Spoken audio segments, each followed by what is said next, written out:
What's up, family jiu-jitsu fans, friends, and family?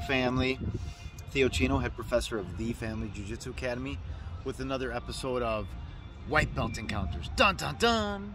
So, when I first started training grappling, like as a martial art, instead of just being a wrestler and doing old country style wrestling, I couldn't get enough of it. And nobody was available to train as much as I wanted to train. Now you guys, I mean, you kids just don't know how good you have it. I went everywhere to look for opportunities to find people to wrestle, grapple, submission grappling, jiu-jitsu, you name it. And I found a judo school, like 45 minutes, maybe almost an hour drive away from my house. Went in there, had the gi on, was real respectful to the sensei, asked the guy if it was okay if I came on the mats and sparred with them. He said sure. He set me up with this little guy who didn't necessarily look like a killer, and got on the mat with them, and they had a real nice cushy mat, and kind of like with that rough like cloth tarp on it. And you know, we start off, and the guy just goes for the goon headlock. He just, you know, grabs my head, and before I knew it, he bulldogs my forehead straight into the mat, like pow!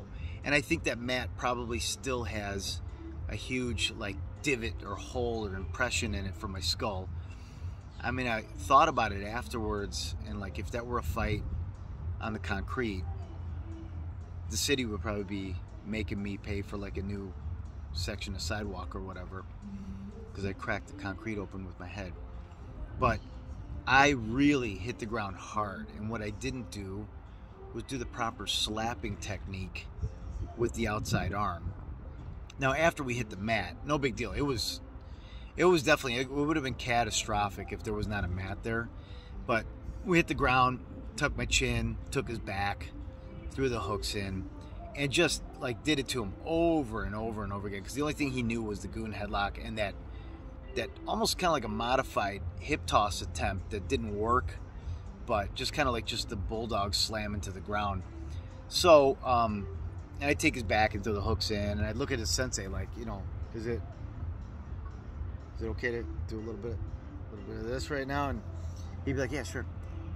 And that really made me stop and think about it again. It's like, oh wow, you know. And then I had another similar episode just like that. I mean, I was a white belt at that time, so I was also another uncivilized savage, but this other person definitely was. But another guy, same thing, grabbed my lapel. He was on lots of extra vitamins, and I thought this guy, he's actually, his name was Bob. I thought he had calmed down and learned to play nice. He didn't that morning. He grabbed my lapel and like slammed my face in the ground as hard as he could.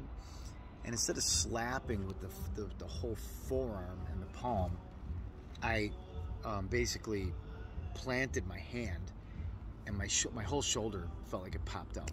So again, these white belt encounters are fun little memories of what it was like to start training and to experience other people when they began their training, which is where most of the learning and growth happens, and where most of the danger of injury, I think, happens a lot too. And or it could. So, but also kind of reviewing really important techniques, like for the Family Jiu-Jitsu Academy groups training session on Wednesday, tomorrow, we're going to be reviewing when somebody grabs your head and tries to slam your face in the ground, either way, from the front or from the side, how to remember how to slap properly, right? If you're already kind of close to the ground, you might be able to get away with planting your hand. But I recently saw, totally unrelated to jiu-jitsu, I saw an x-ray of a kid who I think just fell down at the playground or something, and that poor child's forearm was, it didn't even look real. It looked like it was a fake picture or something.